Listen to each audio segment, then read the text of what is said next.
I love to explore small streams for inland or native trout. In fact, that was my first passion for fishing when I started to fish.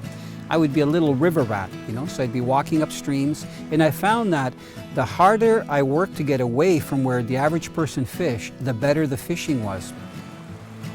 The only problem is that means hiking, sometimes off trails.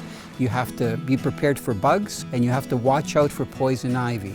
But usually, if you get to those remote areas on a stream, it pays off and you find the trout. Stream trout can hold almost anywhere in the water system, but I find that some of the deeper rapids and smaller pools will hold feeding fish because that's where a feeding lane is created. So the trout will actually wait and hold, sometime in the center of the run or the pool, or sometimes at the tail out, waiting for food to come by. My first choice of lure is a small spinner like a Vibrex #1. And I normally cast it across the stream, and I engage it so that the blades are working, and then I let the current kind of take it down and wash it naturally in front of where the fish are holding.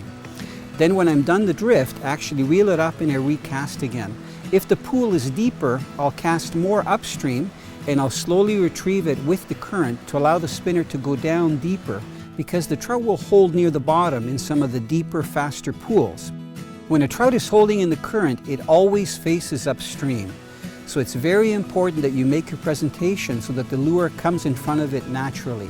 Sometimes I see anglers that cast downstream and reel up, and the lure comes above the fish, and because of the current, it won't go down deep enough and they get very little strikes. I find that making the spinner look as natural as possible and delivering with the current so that it brushes in front of the fish is what really triggers a trout to strike. When a trout does strike, it's very important that you just hold on to your rod tip and hold the rod high.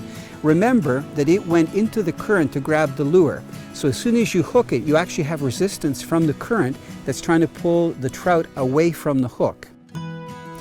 One of the things that I love the most about catching stream trout is the colors. It's all worth it. They are so beautiful. They're great to eat, but I normally release them.